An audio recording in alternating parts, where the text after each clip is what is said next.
Southeast Asia is on the front lines in the fight against climate change.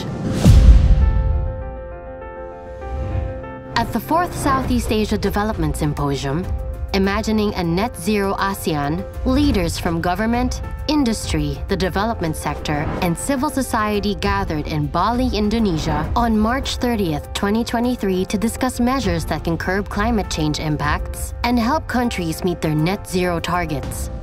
ADB has stepped up as a climate bank for Asia and the Pacific.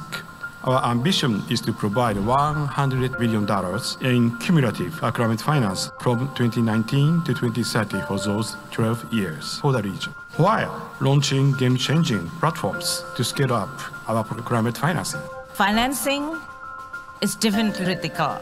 It is very imperative for all of us to be able to design the right policy framework and regulatory framework so that we are going to be able to attract more private participation, both domestically and globally. Decarbonization is good for the environment and for health, but that it is also a generation-defining business opportunity, pioneering a new framework for cooperation and collaboration to accelerate a just transition away from coal to renewables that is country-led and country-owned. This is fair and inclusive, and that does not sacrifice development. The Philippines must, of course, visibly play a good role.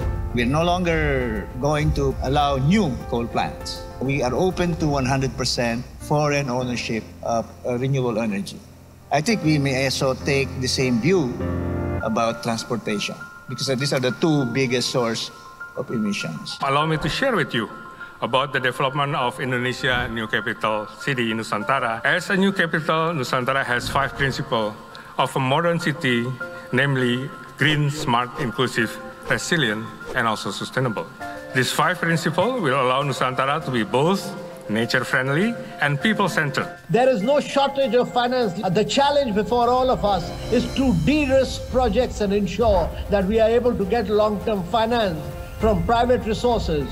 We are able to bring in new instruments of blended finance, of credit enhancements, of first loss guarantees. The United States is trying to do our part and working in full partnership with all of you. We've put more than $21 billion behind demonstration projects for clean hydrogen, carbon capture, and much more.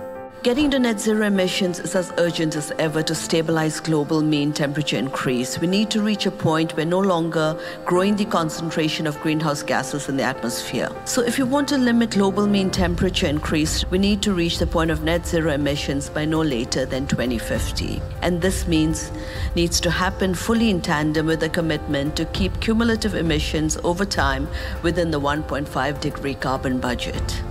During the opening plenary, panelists also discussed the massive investments required to make a net zero future a reality. We know that it is in the several $100 billion per year investment that is required.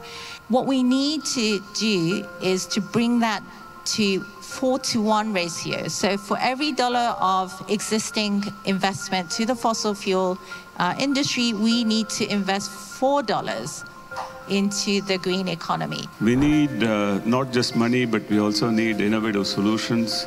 We need incentives, we need policies. The transition needs to be just and it needs to be affordable. How do we align the money so that the corporates understand that financial institutions really are there to fund the transition that they need to make? Because that's the ultimate incentive.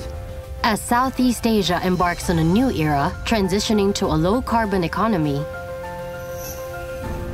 SEADS 2023 highlighted the steps that governments and private businesses are taking to upskill workforces, promote innovative climate solutions, and create an enabling environment to meet net zero goals. Together, we can forge a path towards Southeast Asia's sustainable net zero future.